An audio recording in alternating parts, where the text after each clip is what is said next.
Tengan un buen día, queridos alumnos de octavo grado. Sean bienvenidos a la clase de español, al tema que corresponde a la semana número 2, que es lectura para todos. Vamos a iniciar con lo que es el discurso. Nos ubicamos en la página número 31. ¿Qué es el discurso? Es una técnica que normalmente utilizamos en forma oral, en donde una persona se dirige a un público para convencerlo y persuadirlo. Dentro del discurso vamos a encontrar 4 partes. Tenemos el exordio, la exposición o narración, la argumentación y la peroración. El exordio, este es el comienzo del discurso y lo que pretende es ganar o captar la atención de los receptores hacia lo que trata el discurso.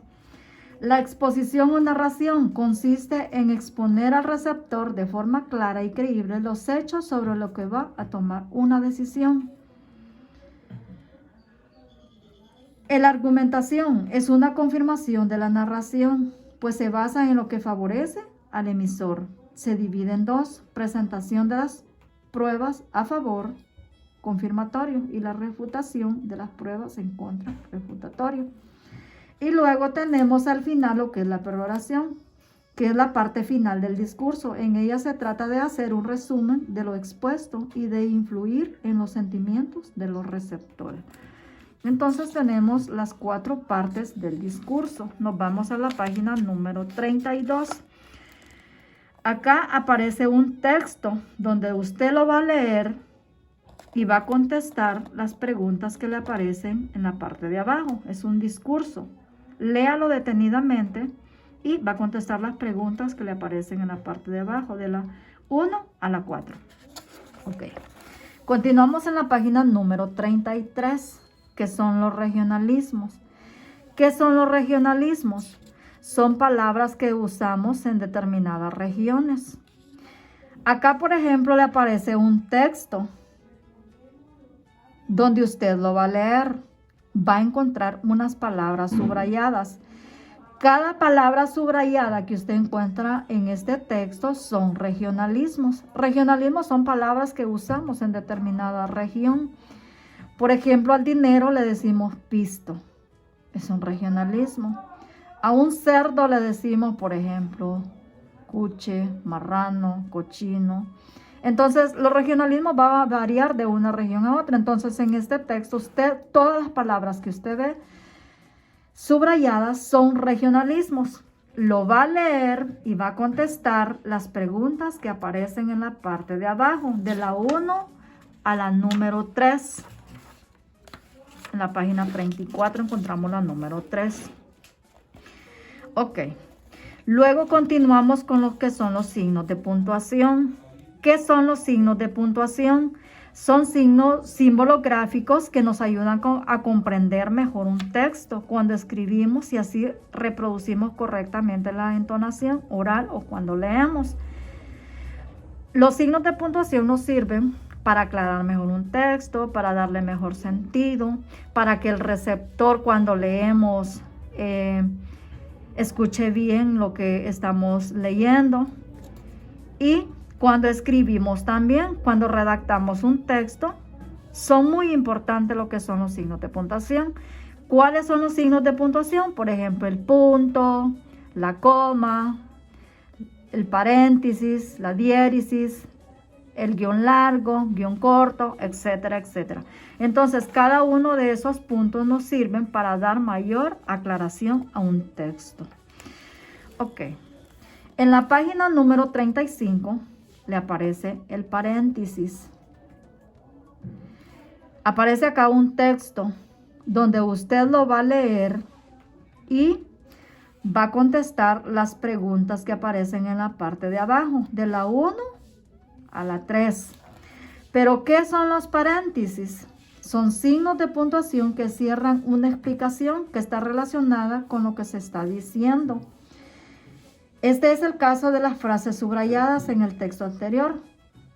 Si observamos acá, tenemos algunas partes subrayadas. Pero también se usa para intercalar o aportar información como las fechas, las páginas y capítulos de un libro, lugares, etc. Entonces, en algunos casos de eso vamos a usar normalmente lo que son los paréntesis.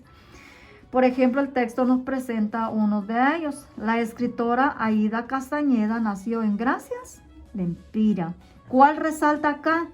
El departamento de Lempira. Entonces vemos que aquí está encerrada entre paréntesis.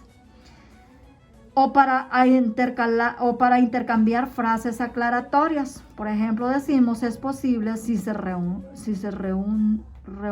cierta información que se realice el trabajo. Encontramos que aquí tenemos entre paréntesis esta pequeña frase. Entonces también es lo que resalta. Ok, también nos dice para destacar algunas páginas y capítulos de un libro. A veces nos referimos también a las páginas y capítulos. Eso también lo vamos a destacar a través de los paréntesis. Lugares también, cuando nos referimos a algo que queremos destacar un lugar. Un ejemplo de Lempira. También en la página número 36 vemos lo que es el guión largo. ¿Qué es el guión largo? Es un signo de puntuación que consiste en una línea larga y sirve para separar aclaraciones en una oración. Funciona como un paréntesis, o sea, también hace los pases como de un paréntesis. Por ejemplo, tenemos Froilán Turcios. Tenemos el guión largo, uno de los mejores escritores de Honduras. Luego encontramos otro guión largo. Murió en 1943. También a veces se utiliza en los diálogos, pláticas entre otros o más personas para señalar cuándo empieza y termina la frase de cada persona. En el texto anterior encontramos un ejemplo de este caso. Si observamos, jóvenes, en el fragmento que nos está presentando aquí, que se llama La Niña Prisca, encontramos que también lo vamos a utilizar el guión largo al inicio de la oración. Qué guapa era usted, niña Prisca. Miren, tenemos el signo, pero antes tenemos lo que es el guión largo. Entonces también al inicio utilizamos también lo que es el guión largo. Entonces van a leer este ejemplo y van a contestar las preguntas que le aparecen en el texto. Ok. Continuando en la página número 37 vamos a ver lo que es el guión. ¿Qué es el guión? Es un signo de puntuación que consiste en una línea corta, más corta que el guión largo. Entonces vemos la diferencia. Se utiliza para dividir en sílabas una palabra. Si observamos, la primera palabra que tenemos es Magdalena. Magdalena. Entonces la estamos separando normalmente con un guión corto. Y así sucesivamente las otras palabras que nos da el texto. Usted puede dividir en su casa, en su libreta, diferentes palabras para que practique lo que es el guión largo. Por ejemplo, penúltimo. ¿Bien? Entonces aquí también estamos usando lo que es el guión corto. Por eso nos dice que es un guión corto. O sea, menos que el guión largo. También para separar las sílabas de una palabra cuando no caben al final del renglón. Si observamos acá el ejemplo que tenemos, dice, una masa de aire frío provocará lluvias aisladas en Tegucigalpa y en otras algo acá que quiero resaltar. Cuando vamos a escribir un guión corto acá, jóvenes, por favor que la sílaba quede completa, así como quedó en el texto, Luego va el guiones en la siguiente renglón del país. Entonces también lo vamos a utilizar cuando terminamos un renglón y ya no nos caben, separamos la sílaba y luego continuamos escribiendo en el siguiente renglón. Ok, nos pasamos a la página número 38. En palabras compuestas que no forman una sola unidad. Por ejemplo, decimos político, social. Lo dividimos con el guión corto. México, estadounidense. O si decimos, por ejemplo, vicepresidente. Otro ejemplo que no está en el libro, pero que también utilizamos lo que es el guión corto. Para separar fechas cuando se indica un periodo, por ejemplo, 1910, 1914. Entonces también la utilizamos para separar fechas, para separar años. Ok. Luego, aquí mismo en la página 38 dice las comillas. Encontramos un texto que se llama Crónica de una muerte anunciada. Es una novela escrita por Gabriel García Márquez, un escritor colombiano. Usted lo va a leer y va a contestar las preguntas que le da en el texto. De la 1 a la número 2. Ok. De la 1 a la número 3. Ok. Pero, ¿qué son las comillas? Son signos de puntuación que se emplean de forma general para dar un sentido irónico. Entonces, vamos a utilizar las comillas para resaltar cuando queremos que una frase tenga mejor sentido. Vamos a utilizar las comillas. Por ejemplo, el texto acá nos presenta, es muy inteligente. Mire qué inteligente la palabra, resaltó y la ubicó. Se ubicó entre comillas. También se usa para señalar lo que se dijo otra persona y que queremos destacar, una cita textual. Por ejemplo, aquí en el terapeuta argentino Jorge Bucay opina que sobre el amor, que el verdadero amor no es otra cosa que el deseo inevitable de ayudar a otro para que sea a quienes es, para señalar nombres de comercios y marcas. Por ejemplo, diario, tiempo. Chocolates, la estrella. Ahí tenemos unos ejemplos de ello. También, no hay mal que dure 100 años, ni cuerpo que lo resista. Son algunos refranes que normalmente utilizamos en la vida diaria y que para destacarlos utilizamos normalmente lo que son las comillas. También para indicar títulos de obras literarias, artísticas o científicas. Por ejemplo, decimos Juan Ramón Molina es un actor de la famoso poeta Pesca de Sirenas. O sea, el título de la obra literaria es Pesca de Sirena. Entonces es lo que queremos que resalte. Entonces lo colocamos entre comillas. Nació en Comayagüela en 1875. También para señalar los apodos o sobrenombres. Por ejemplo, tenemos el sabio Valle. Mire que sabio lo tenemos entre comillas. Juana Pavón es la poetista conocida como Juana la Loca. ¿Cuál es el apodo? La Loca. Entonces, por eso nos dice que nos sirve también para señalar los apodos o sobrenombres. Ok, eso es con respecto a la comilla. Luego encontramos lo que es la diéresis. Acá encontramos una novela corta que se llama El Principito. Una novela muy bonita, por cierto. Entonces, usted la va a leer y va a contestar las preguntas de la página número 40. Observe que aquí en esta página, jóvenes, ustedes ya están haciendo uso de los signos que hemos ido viendo anteriormente. El uso del guión largo, ¿verdad? Entonces van a contestar las preguntas de la página número 40. Ahora, encontramos que aquí habla sobre la diéresis, pero ¿qué es la diéresis? Es un signo que consiste en que colocamos 2 puntos sobre la vocal U en las sílabas güe y gui. Normalmente en la sílaba ge y gui, pero cuando le colocamos los puntitos sobre la U, se van a pronunciar güe y gui, para indicar cómo deben pronunciarse. Entonces, en el fragmento, jóvenes, que ustedes van a leer, que es El Principito, ustedes van a encontrar algunas palabras usando la diéresis. Entonces, van a desarrollar las preguntas que el texto le presenta. Ok. Eso es lo que es sobre la diéresis. Ok, luego continuamos con lo que son las etapas de la lectura. Ahora, ¿para qué nos sirve la lectura? La lectura nos sirve para muchas cosas. Una, para engrandecer nuestro conocimiento, para enriquecer nuestro vocabulario, para mejorar la ortografía. O sea, nos sirve para un montón de cosas. Entonces, la lectura es tan tan ventajosa en el alumno, ¿verdad? Que le permite muchas cosas. Entonces los animo, jóvenes, y les motivo a que leamos, porque eso es muy importante. Dentro de la lectura vamos a encontrar tres tipos de etapas. Tenemos la etapa analítica, estructural o analítica, la etapa interpretativa, la etapa crítica o evaluativa. ¿Cuál es la diferencia? Usted empieza a leer.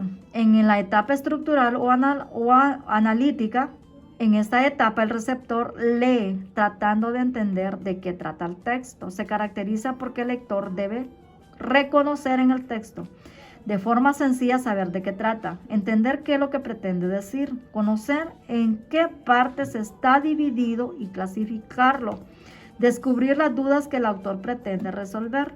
Así el lector ya conoce el texto, su unidad y sus partes y está listo para la siguiente etapa. Una vez que usted ha analizado la lectura sobre qué trata, viene y se pasa a la etapa número 2, que es la etapa interpretativa. ¿En qué consiste? En realizar una lectura más especializada que la anterior y en la que se desarrollan los siguientes pasos para conocer el tema. Uno es localizar las palabras más importantes que usa el autor y comprender cómo las usa. Descubrir e interpretar las ideas principales. Interpretar los razonamientos incluidos en el texto. Identificar qué problemas se resolvieron y cuáles no. Ok, primero la analiza, luego la interpreta y por final viene la etapa crítica o evaluativa. ¿En qué consiste la etapa evaluativa? En que el lector interpreta y comenta sus opiniones sobre lo que le pareció la lectura, si está de acuerdo con lo que se dice en ella o no. Digamos que lo que se pretende es que el lector pueda formarse una opinión propia sobre el contenido del texto, pero que al mismo tiempo critique con argumentos el contenido. Entonces, acá es donde nosotros normalmente hacemos una evaluación y nos respondemos preguntas y respuestas nosotros mismos sobre la lectura que hemos leído. Si no entendimos, jóvenes, bien la lectura, lo que hemos leído, tenemos que volver a releer. Hasta que usted entienda bien la lectura, usted puede pasar a la siguiente etapa. Por ejemplo, lo primero que dijimos es analizarla. Luego la interpreta y por último la evalúa. Ya en la evaluación, en la etapa final, donde usted ya interpretó qué es lo que quiere decir, qué es lo que le quiere interpretar la lectura que ha leído y puede dar también su opinión personal sobre la lectura. Ok. Luego le aparecen unos ejercicios que es en el apartado número 1 y dice seleccione uno de los fragmentos de la sección de los signos de puntuación y realice lo que se le pide. Usted va a tomar cualquiera de los fragmentos que vimos anteriormente. Puede ser el de la diéresis, el del guión largo, el del guión corto, el del paréntesis, etc. Va a tomar un fragmento de ellos y va a contestar las preguntas que el libro le pide en la página número 42. Ok, continuando, seguimos con el subtema número 5, que es significado personal de la lectura. Ya dijimos que la lectura nos sirve para engrandecer nuestro conocimiento, enriquecer nuestro vocabulario, para mejorar nuestra ortografía. También las lecturas tienen fines. Uno de los fines de la lectura, ¿cuál sería? Nos sirve para divertirnos, para aprender nuevas ideas, para comprender, para mejorar la imaginación, para fines personales, satisfacción por leer. Entonces, esos son algunos fines de la lectura por el hecho o por el cual nosotros leemos, que es algo tan importante y tan fundamental en el ser humano. Como dijo el refrán, agáchate ante los libros hoy para que no te agaches ante los hombros mañana. Entonces les animo, jovencitos, a que sigan leyendo, ¿verdad? Que es algo que nos va a ayudar en nuestro diario vivir. Ok, luego pasamos a la página número 43. Vemos el tema, lo que es la novela. ¿Qué es la novela? Normalmente la novela es un género literario narrativo que consiste en que un narrador cuenta hechos reales o imaginarios. Aquí observamos, por ejemplo, un esquema. Tenemos un cuadro sinóptico sobre lo que es la característica de la novela. ¿Cuáles son las características de la novela? Tenemos, por ejemplo, un narrador. ¿Quién es el narrador? Es la voz que cuenta la historia. Puede ser interno, externo o múltiplo. Trama o argumento es la serie de acciones que forman la historia. Estas pueden ser principales o secundarias, ¿verdad? Son las ideas que nosotros identificamos o las acciones que identificamos dentro de una obra. La estructura es la forma de narrar los hechos. Se divide en planteamientos, nudo y desenlace. O sea, tiene las tres partes en que se divide lo que es una obra. Planteamiento, nudo y desenlace. Ok, luego seguimos con lo que es el tiempo. Externo coincide con el tiempo real. Interno regula el ritmo narrativo. El espacio, lugar en que se desarrollan los hechos. Objetivo, mundo exterior, paisajes reales. El espacio normalmente es el lugar donde se realiza la acción. Aquí nos dice, por ejemplo, un objetivo, un mundo exterior, paisajes reales. Dentro de los paisajes, por ejemplo, encontramos una montaña, puede ser de que se sucedió en un bosque, en una ciudad. Entonces, eso es el espacio, el lugar donde se desarrollan los hechos. Luego, dentro de una obra también obtenemos personajes. Los personajes son los seres que intervienen en los hechos. Pueden ser los protagonistas y antagonistas. Los personajes pueden ser seres humanos, animales o cosas, dependiendo la obra de qué se trate, ¿verdad? Entonces, van a ser personajes. Los personajes serían seres humanos, animales o cosas, pero en este caso de la novela, normalmente tenemos cantidades de personajes, ¿verdad? En la que se desempeñan actuando con diferentes acciones. Ok, pasamos a la página número 44. Tenemos lo que son los tipos de novela. Tenemos la bucólica, que es muy sencilla y honesta. La bizantina se centra en las aventuras. Por ejemplo, la novela de caballería de Miguel de Cervantes, ¿verdad? Don Quijote de la Mancha. La satírica, que se burla de alguien o algo. La picaresca, que trata de la vida de los vagabundos. Tenemos la aventura. Tenemos la gótica, la histórica, la sentimental, la costumbrista, la observación, naturalista, policíaca, biográfica, psicológica, tesis contemporánea, testimonio, criollista. Entonces vemos que acá observamos diferentes tipos de novelas. Ahora, dentro de las novelas vamos a encontrar también lo que es la novela corta. ¿Cuál es la novela corta? Es la que está en un punto medio entre la novela y el cuento. ¿Qué significa entonces? Que es más corta que la novela y más larga que el cuento. Por eso nos dice que es un punto medio entre la novela y el cuento. Y que pues es una narración más corta que una novela, pero mucho más larga que el cuento. Además, el desarrollo de la trama y sus personajes es menor. O sea, lleva menor cantidad también de personajes y se considera como origen de la novela corta las novelas ejemplares, que son un ejemplo de ellos. Entonces observamos en la página 45 las características de la novela corta. Tenemos lo que es el narrador. La acción se narra y sucede al mismo tiempo. La trama o argumento se utiliza el suspenso para mantener la atención. La estructura se centra en la intriga para conseguir un fin. Y el tiempo en manejo es clave, pues tiene mucha tensión e intensidad. Personajes, aparecen varios personajes y algunos son superficiales. Entonces, estas son las características de la novela corta. Ok. Luego continuamos en el tema número 7, que tenemos lo que es el análisis literario.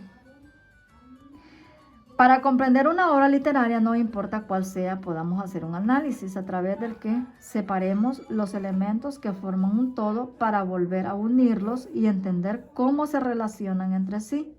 Para comprender mejor este proceso, observe los siguientes esquemas. Acá tenemos, por ejemplo, 3 esquemas. Tenemos personaje, espacio, acción, tiempo, argumento y el tema. Tenemos el tema, personajes, espacio, acción, tiempo, argumento.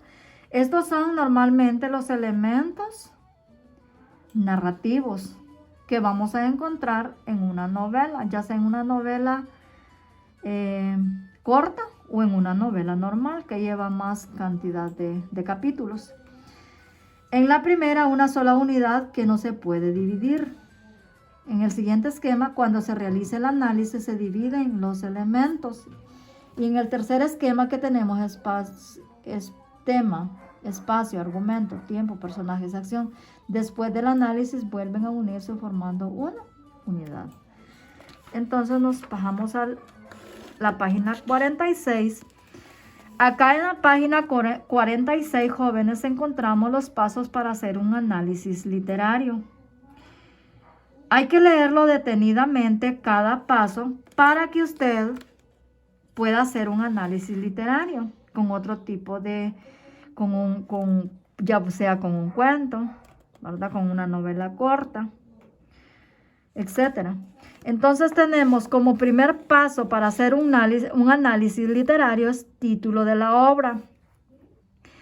El título de la obra, aquí se pondrá el nombre de la obra.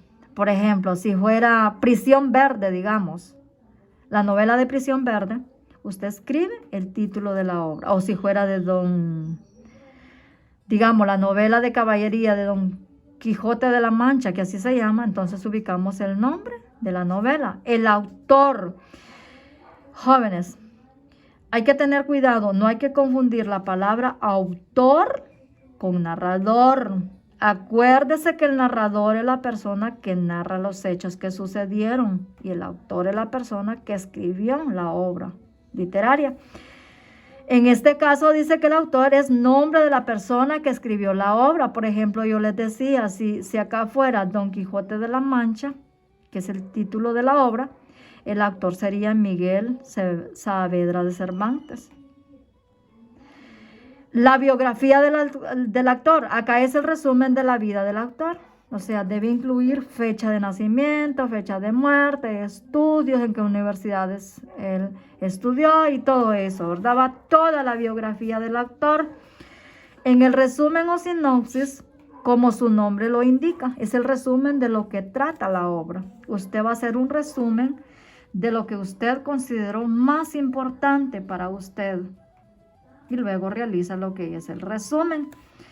El argumento es el relato de los principales hechos de la obra, pero aparecen ordenados conforme pasaron. O sea, si usted hace el argumento, por ejemplo, lo va a hacer de una forma ordenada. De los hechos más relevantes que usted consideró que leyó en la obra literaria que usted haya leído, lo va a volver a ordenar conforme sucedieron los hechos o conforme pasaron. Este elemento es el más largo que el resumen o sinopsis. Luego los personajes, se hablará de cada uno de los seres, ya sean humanos, animales u otro tipo, ¿verdad? Lo que les decía anteriormente, que los personajes suelen ser seres humanos, animales o otro tipo, ¿verdad? Que aparezca dentro de la obra literaria. El tiempo, aquí mencionaremos el tiempo en cuanto a horas, días, semanas, años en que se desarrolla la obra. O puede ser de que diga un siglo, puede ser de que diga un día, puede ser de que hable de meses, ¿verdad? Entonces aquí va a ser, por eso nos dice, mencionaremos el tiempo en cuanto a horas, días, semanas o años en que se desarrolla la obra, también a la época en que se desarrolla y además si los hechos se narran en presente, pasado o futuro. Entonces, todo esto nos indica el tiempo en que se desarrolla una obra. El espacio es el lugar en que se desarrollan los hechos. Anteriormente les decía, puede ser en una ciudad, en una región, en un país, en un continente, puede ser en una montaña, puede ser en un bosque, ¿verdad? Entonces, dependiendo la obra literaria que estemos leyendo, va a ser el espacio. Estructura de la obra, los capítulos en que se divide. Puede ser de que se divida en 5, en 10, en 15, en 20. Han observado, por ejemplo, que hay novelas que son bastante grandes y que a veces siempre suelen dividirse en capítulos y que duran hasta años. Cuando se pasa por la televisión, por ejemplo, un capítulo cada día, dura hasta años, ¿verdad? Porque la estructura de la obra se divide en capítulos. Ok, la opinión personal es lo que piensa la persona que está haciendo el análisis sobre la obra en este caso, lo que usted piensa. La opinión personal es lo que usted piensa sobre la obra que usted mismo ha leído. Entonces, jóvenes, el texto le presenta a usted un ejemplo. Mire, con todos los pasos y con la obra. En este caso, el título de la obra es El Principito. El autor Antoine de Saint-Exupéry. Luego está la biografía, el resumen de la misma obra, el argumento, los personajes, tanto principales como secundarios. Tenemos el ambiente en que se dio la obra, el tiempo que se desarrolla en tiempo pasado, como nos decíamos anteriormente, y el espacio, ¿verdad? Donde sucedió o donde se encuentran los personajes principales.